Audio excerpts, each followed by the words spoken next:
Salut Armel, comment ça va? Ça va, merci et toi? Armel de Créteil à Los Angeles, mon gars. Alors, comment ça se passe? Raconte-nous un petit peu. Ouais, déjà, de une, c'est pas Créteil. Ah. Je suis né à Créteil, mais j'ai grandi à Chennevières-sur-Marne et Champigny. D'accord. Donc, t'as vu. Mais C'est bien, mais il faut être dans les détails. Il n'y a pas de détails, il y a des détails. Ouais, franchement, tout se passe bien. C'est lourd et je suis content d'être ici en tout cas. Alors, t'es ici avec les Lakers. Tu fais donc, entre la NBA et la G-League, tu fais pas mal d'allers-retours. Raconte-nous un petit peu comment ça se passe. Franchement, tout se passe bien. On va dire il y a un peu d'aller-retour. Il y a des moments où je suis avec la NBA, il y a des moments où je suis avec la G-League. C'est un peu l'objectif d'un contrat two-way. Mais tout se passe bien. J'apprends beaucoup des meilleurs, surtout avec LeBron et Anthony Davis. Donc, on ne peut vraiment pas se plaindre. Quand tu parles de two-way, explique-nous un petit peu, on a l'habitude d'en parler dans nos émissions, il a signé un two-way, mais parle-nous un petit peu des spécificités, justement, de ces allers-retours, de ton planning qui doit être adapté au jour le jour à chaque fois. Ouais. Non, franchement, quand tu as un two-way, on va dire, il y a 15 contrats garantis dans les équipes et 3 two-way. Nous, on est full de partout. On a 15 contrats garantis et 3 two-way, c'est-à-dire on est 18 au total. C'est-à-dire qu'il y a beaucoup d'allers-retours pour les jeunes et pour les gens qui sont en two-way. Donc, ouais, on va dire, un jour, je peux être avec la NBA. Ils m'appellent parce qu'en G-League, ils ont besoin de moi, donc je vais avec la G-League. C'est-à-dire je fais un peu les chaises musicales, on va dire. Les chaises musicales et pour le moment, tout se passe bien en tout cas. Donc c'est lourd. En ce moment, tu es un petit peu plus avec l'équipe NBA et tu as pu marquer tes premiers points face à Victor. Raconte-nous un petit peu ça. J'imagine que quand on est un jeune joueur qu'on marque son premier panier NBA face à son gars, c'est un truc de fou. Non, franchement, là, comme tu as dit, en ce moment, je suis beaucoup avec la NBA parce qu'il y a beaucoup de blessures. Donc là, ça va faire presque un mois que je n'ai pas joué en G-League. Donc, ouais, franchement, marquer mes premiers points contre les Spurs, contre Victor, c'était quelque chose. Et j'étais très content. Et là, depuis 2-3 semaines, je suis dans la rotation. Donc, franchement, c'est lourd, tu vois, d'être sur le terrain. T'es avec des gars comme LeBron, AD, D'Angelo Russell. On peut pas demander mieux. Donc, franchement, c'est très, très lourd. Parlons de LeBron James, évidemment. T'es dans son équipe, mais t'es, j'imagine, en bugne à bugne face à lui aux entraînements. Comment ça se passe? Je sais pas si on peut parler de vet. En gros, c'est quelqu'un, on joue sur le même poste.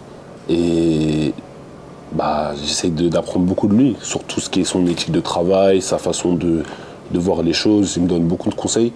Et en plus, il kiffe la France. Donc, à chaque fois, il essaie de parler français un peu et tout. Donc, franchement, c'est lourd. Donc, t'es le prof de français de LeBron James? On peut dire ça un petit peu, tu vois. Mais en vrai, comme il a des bonnes bases, ça va. Il connaît. C'est pas juste oui, tu vois, comme certains Américains. Donc, franchement, c'est lourd. Toi, ta relation avec lui, quand il vient te donner des conseils, c'est sur quoi exactement? Sur quoi il veut appuyer? Sur les détails. Les détails, franchement, c'est ça. Je crois qu'il me dit qu'il va faire la différence. Parce qu'il dit qu'il aime bien mon jeu, ma façon de jouer, que je pourrais apporter peut-être à l'équipe. Donc, il essaie de me donner des conseils, de me dire toujours d'être prêt. Donc, c'est ce que j'essaye de faire, tu vois. Toutes les fois où le coach m'a donné ma chance, je trouvais que j'étais bien. Donc il faut continuer. Justement, parle-moi du coach aussi un petit peu, coach rookie, mais on le connaît, JJ Redick, en tant que joueur, en tant que podcasteur. Parle-nous justement de JJ Redick, de la relation que tu as avec lui, sur sa vision du basket et ce qu'il attend de toi. En vrai, c'est simple. Quand on était à la Summer League, c'est là où je l'ai rencontré. Et il m'a dit directement ce qu'il attendait de moi. Donc moi, tous les jours, j'essaie de le faire, quoi, en gros. Et pour le moment, ça se passe bien. Franchement, je ne pensais pas au début qu'il allait me parler autant, mais il me donne beaucoup de conseils, il vient à mes matchs de G-League, après il me fait des retours, donc franchement c'est intéressant pour moi, ça permet de me développer. On va continuer un petit peu le name dropping de ce roster des Lakers, parce que c'est les Lakers, forcément j'ai que tu me parles aussi d'Anthony Davis, qui est clairement qui est un peu dans le dur ces derniers temps, mais qui fait un début de saison en tout cas de MVP. Parle-moi de ce mutant un petit peu à l'entraînement, là aussi, ça doit être quelque chose de fou. Non, franchement... Je pense que c'est l'intérieur le plus fort que j'ai jamais vu toute ma vie, dans le sens où il peut tout faire. Il shoot à 3 points, il post-up, il face-up, il met des contres, il peut même prendre des pick and roll. Donc franchement, d'être tous les jours avec lui, ça me permet d'apprendre aussi, parce que moi, dans mon jeu, des fois aussi, je suis amené à jouer intérieur. Donc forcément, c'est, je vais dire, un grand plus pour moi d'apprendre directement des meilleurs en étant rookie. Et surtout, ils sont très abordables. Ils me donnent toujours plein de conseils, tout ça et tout. Donc franchement, de jouer avec lui, c'est un truc de ouf. T'es un poste 3-4, mais on a vu dès la Summer League, un petit peu aussi en G-League, on te fait jouer pas mal poste 5. Ouais. Parlons un petit peu justement de cette transition, toi qui es plus un 3-4 naturel. En vrai, comme je t'ai dit, quand JJ est venu me parler, le coach de la G-League aussi, en gros, ils m'ont dit qu'ils veulent que je devienne comme un couteau suisse, quoi. Donc j'essaie de montrer ma polyvalence. Des fois, ils me font jouer 3, des fois, ils me font jouer 4, des fois, ils me font jouer 5. Et après, en défense aussi, je trouve que j'ai beaucoup progressé depuis que je suis arrivé ici. Donc voilà, je montre que je peux faire des belles choses et j'essaye de aussi apporter ma polyvalence en défense en défendant sur tous les postes, du poste 1 au poste 5. Ça fait plusieurs mois maintenant que tu es ici, tu côtoies de plus en plus l'équipe première, j'allais dire, l'équipe NBA. Est-ce que maintenant tu arrives un peu à voir quel type de joueur tu dois être pour t'intégrer complètement sur le roster? Oui, tout simplement être un trendy, c'est-à-dire apporter beaucoup en défense, courir dans les corners, marquer mes tirs quand je suis ouvert, aller au rebond et quand je joue big, et pouvoir écarter le jeu aussi. Et je pense le fait que quand par exemple ils vont faire jouer poste 5, certes je suis plus petit, mais je suis costaud aussi et je suis rapide, donc ça permet de faire des décalages, que ce soit en défense ou en attaque. Et quand je joue ailier, on va dire ma position d'habitude, j'ai des avantages physiques, des avantages aussi certains de vitesse. Donc j'essaie de jouer de mes atouts et d'apprendre, comme je t'ai dit, des meilleurs. Et pour le moment, ça se passe bien, donc c'est cool. Est-ce qu'il y a un joueur sur qui tu t'es retrouvé en match-up où tu t'es dit « Ouf, ah ouais, là, je ne l'imaginais pas comme ça » ou à l'entraînement? En vrai, j'ai pas envie de dire un joueur en particulier. Tous les soirs où j'ai eu ma chance en NBA, par exemple, la dernière fois, je défendais sur Julius Randle. L'autre, par exemple, en pré-saison aussi, j'étais sur KD. C'est tous les jours, c'est des joueurs en fait qui sont au-dessus au niveau technique et dans tout ce qui est 1 contre 1, dans tout ce qui est lecture de jeu, c'est vraiment un level au-dessus. Et j'ai pas un joueur en particulier qui m'a choqué parce qu'en vrai ils sont tous forts, tu vois. Et ça change vraiment quand même du basket de l'Europe. C'est pas pareil. C'est quoi la plus grande différence que tu as sentie? C'est sur l'intensité, sur la vitesse, sur le jeu direct? Je dirais juste l'intensité du jeu et, comme diraient les Américains, le pace of the game. Vraiment, tout va vite en fait, surtout en G-League. Parce que G-League, j'ai pas envie de dire c'est un basket all-star, mais il n'y a pas forcément beaucoup de défense. Donc il y a beaucoup de possession, beaucoup plus de possession qu'en France, que ça soit dans le championnat français ou dans les compétitions européennes. Ça, je dirais que c'est un basket moins beau à voir, mais c'est beaucoup basé sur le 1 contre 1. Et voilà, comme après, en gros, il y a 1-2 stars qui ont la balle, et après il y a des joueurs de rotation autour. Donc moi je sais que je serai un joueur de rotation, donc j'essaie de faire le mieux sur ça. Et donc tu arrives à faire ce jump entre être la star en G-League, entre guillemets, et d'être ce role player en NBA? Ouais, si on pourrait dire en gros que quand je suis avec la NBA, je suis un joueur de rotation, ce qui est normal, surtout en tant que rookie. Et quand je repars avec la G-League, c'est comme si un peu j'étais mini LeBron, quoi. En gros, tu arrives là-bas avec des vraies responsabilités, le coach il veut que tu prennes des tirs sur ça, que tu apportes en défense ou autre. Donc moi j'arrive à faire bien la transition. Quand je suis avec la G-League, je prends, on va dire, de l'expérience dans mon jeu, je tente des choses que je ne ferais pas forcément en NBA. Et j'essaie aussi de montrer que je peux prendre beaucoup de rebonds. J'étais content la dernière fois quand j'ai pu faire le record de rebonds de South Bay Lakers. Donc voilà, en tout cas, c'est très enrichissant. Ça me fait penser un peu les jeunes qui sont en centre de formation, en contrat aspirant. En gros, c'est comme si j'avais un contrat aspirant en NBA, quoi. C'est-à-dire que quand je suis avec la G-League comme les espoirs en France, j'ai beaucoup de responsabilités. Et quand j'arrive avec la NBA, comme si par exemple, je sais pas, j'étais à Monaco en Euroleague avant, j'avais pas forcément beaucoup de responsabilités. Donc moi, ça me va en tout cas, ça me permet de progresser. Armel, revenons un petit peu en arrière avant de vivre cette belle aventure que tu es en train de vivre avec les Lakers. Ouais. Il y a eu le soir de la draft. Et t'es pas appelé ce soir-là en juin dernier. Raconte-nous un petit peu. Franchement, c'était l'une des expériences les plus dures de ma vie, j'ai envie de dire. Parce que toute ta vie t'attend ce moment. Et déjà, ça avait été retardé parce que ma première année où je passe en pro en France à Monaco, on change de coach en cours de saison, donc j'ai plus le temps de jeu. C'est-à-dire que je suis obligé d'attendre une année encore. L'année où j'arrive avec Vincent Collet, Victor et Bilal, tout se passe bien au début. Après, je me suis blessé au genou. C'est-à-dire que j'ai dû me faire opérer pendant 4 mois, je joue pas. Et cette année-là, après une bonne saison au point de vue individuel à Boula, malheureusement au point de vue collectif, c'était un peu compliqué.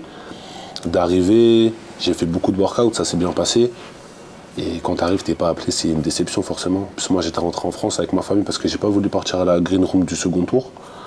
Ça veut dire, tu te poses des questions et c'était pas forcément facile. Mais t'as pas vraiment eu le temps de gamberger puisque tu as cette proposition de Toué qui arrive assez vite finalement. Ouais, je dirais franchement, Dieu merci. Au bout de 5 minutes, le téléphone de mon agent il a sonné. C'était les Lakers. Ils appellent, ils disent Do you want to be a Laker? Yes, of course. Donc franchement, c'était, on va dire, pendant quelques minutes, tu te poses des questions. Mais quand tu vois que le téléphone il sonne au bout de du coup 5 minutes, tu te dis ah quand même c'est bien quoi, j'ai quelque chose. Et surtout avec une franchise mythique comme les Lakers. En plus moi je suis un grand fan de Kobe. Ça veut dire je me suis dit ah ouais, commencer ma carrière en NBA chez une franchise comme les Lakers, franchement je me dis on peut pas demander mieux, même si au final je suis undrafted. Je suis pas quelqu'un qui a été sélectionné, mais j'ai quand même quelque chose et pour le moment ça se passe bien. Donc il faut que ça continue quoi. C'est que le début. Cette aventure que tu vis, tu es venu tout seul ici, vivre tout seul, tu as laissé ta famille, ta copine là-bas en France, tu es venu en mission, on en a parlé un petit peu avant de l'interview. Parle-nous un petit peu de l'état d'esprit, là tu es venu, tu es tout seul, tu es dédié au basket, tu es en mission. Ouais, on peut parler de mission, mais c'est ma passion, c'est mon métier, donc ouais, forcément je pouvais pas ramener ma famille parce que j'ai ma petite sœur, j'ai mon petit frère qui a 50 ans, ça veut dire ils sont tous en France. Après aussi ma femme n'est pas là forcément, mais c'est comme ça quoi, il faut s'accrocher, il faut travailler dur et on peut pas se plaindre. Je suis à Los Angeles, c'est l'une des plus belles villes des États-Unis. On apprend tous les jours des gars comme LeBron James, comme j'ai dit avant, Anthony Davis, D'Angelo Russell, c'est des vrais gars, tu vois. C'est pas t'es à Détroit ou autre, même si j'étais à Détroit avec un contrat garanti, moi je prends, tu vois. Mais ouais, en tout cas, c'est comme ça, tu vois. Faut être dur dans la tête et on essaie de travailler tous les jours. Tu parlais de D'Angelo Russell, tu me confies que c'était un peu ton vet dans l'équipe. Ouais. Ça m'a surpris parce que c'est pas l'image qu'on a de lui. Ouais. Parle-nous un petit peu de ta relation avec D'Angelo Russell. Moi aussi, au début, quand je suis arrivé, je pensais pas qu'il allait forcément être comme un vet pour moi. Mais après, il y en a plusieurs dans l'équipe qui sont, on va dire, comme des vets pour moi. D'Angelo Russell, LeBron, pas trop Anthony Davis parce qu'il parle pas beaucoup. Rui Hachimura. Mais on va dire le gars qui me donne le plus de conseils en vrai, c'est D'Angelo Russell. Même si j'aurais pas forcément pensé, tu vois.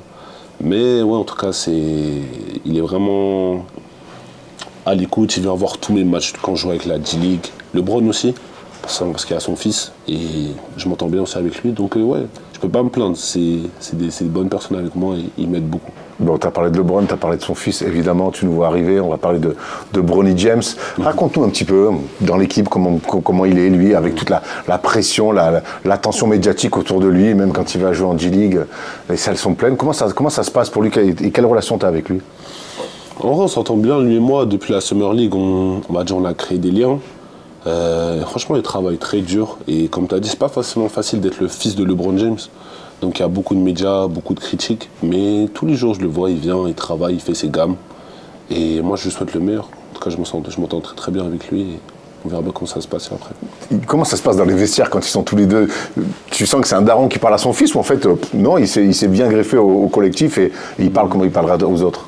Je dirais il s'est bien greffé au collectif. Il ne veut pas la morale en mode père-fils.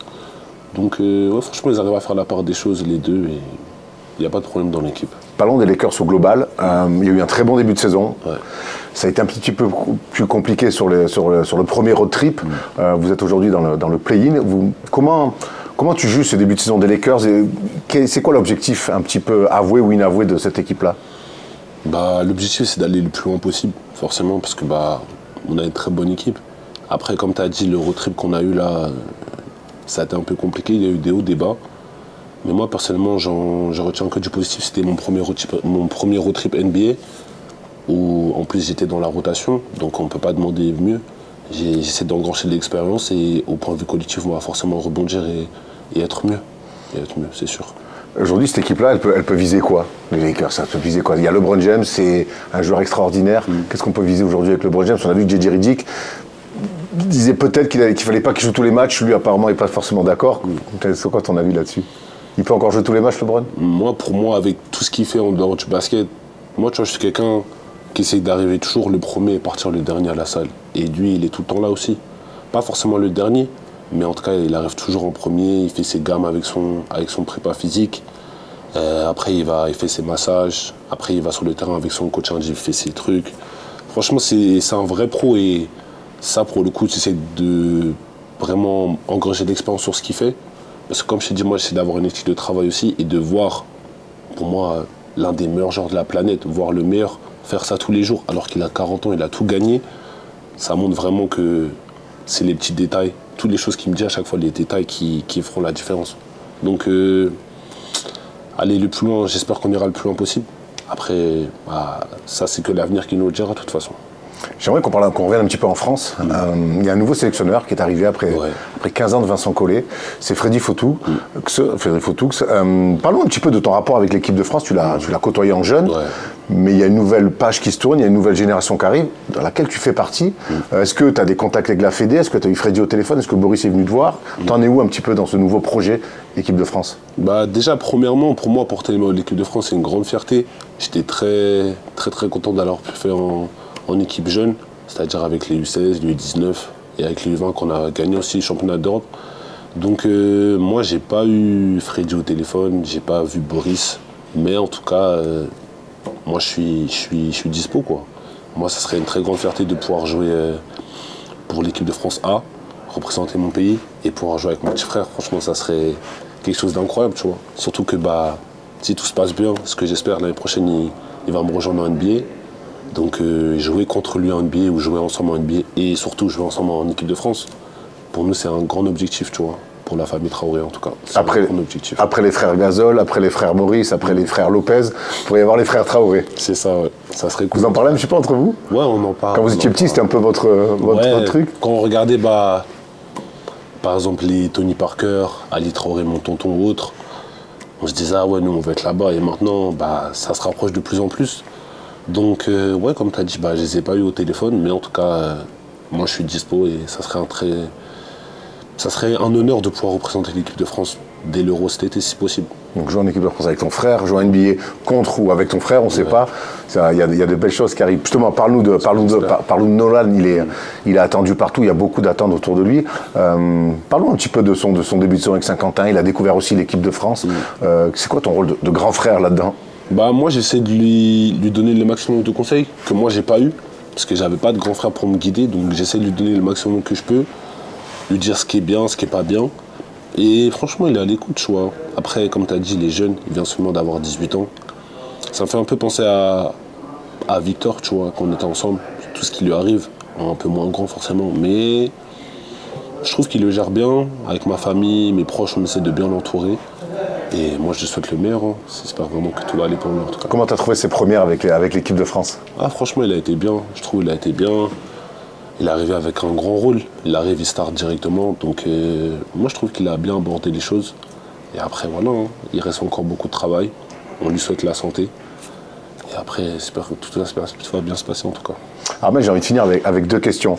On t'a connu, en tout cas pour le grand public, avec cette épopée extraordinaire avec les Mets, avec Bilal, avec Victor. Aujourd'hui, ils sont en NBA. Est-ce que vous avez un peu un groupe WhatsApp à trois? Est-ce que vous parlez encore un petit peu de cette épopée? Est-ce que vous avez un truc comme ça? Moi, on n'a pas de groupe en particulier, mais on parle souvent, tu vois, que ce soit avec Vic, que ce soit avec Victor, que ce soit avec Victor, que ce soit avec Bilal. On parle souvent et j'ai pas encore joué contre Bilal. Mais quand j'ai joué la première fois contre Vic, là, qu'on a changé de maillot, je me suis dit, ah ouais, c'est réel, quoi. Et ouais, franchement, c'était une fierté, on était très contents. Surtout qu'on a grandi en jouant contre, en jouant ensemble après au Mets, en jouant nos premières minutes contre quand lui, il était à Lasvel et moi à Monaco. Après, Bilal, on se connaît moins, mais en tout cas, on s'entend bien aussi. Et moi, je souhaite le meilleur à eux deux, de toute façon. Armel, qu'est-ce qu'on peut te souhaiter pour la fin de cette saison, hormis le fait que les Américains n'arrivent pas à prononcer ton nom? Ils n'arrivent pas à dire Armel Traoré. Qu'est-ce qu'ils disent? Je sais pas, ils disent n'importe quoi. Mais tu vois, n'importe quoi, franchement. Mais bon, je pense qu'ils vont apprendre avec le temps. Mais pour revenir à moi, ce qu'on peut me souhaiter, déjà, de la santé, c'est le plus important. Moi, j'espère que je vais pouvoir continuer dans ma lancée d'être bien physiquement. Depuis les matchs, j'ai pas eu de problème physique, donc on va travailler, on va prier. Et j'espère aussi, de mon côté, avoir un contrat garanti. C'est ça l'objectif. Ça pourra pas être avant la saison prochaine? Là, pour le moment, c'est pas possible. Parce que, comme je dis avant, il y a 18 places dans l'équipe, 15 contrats garantis, 3 two-way. Nous, on est full. Il y a des équipes qui sont pas full, mais nous, on est full. Ça veut dire, s'il y a un trade, c'est possible. Et sinon, ça sera que l'année prochaine. Ça sera que l'année prochaine, donc à voir. Mais en tout cas, on va continuer à travailler, on verra bien comment ça va se passer. Le meilleur pour toi, Armel. Merci beaucoup.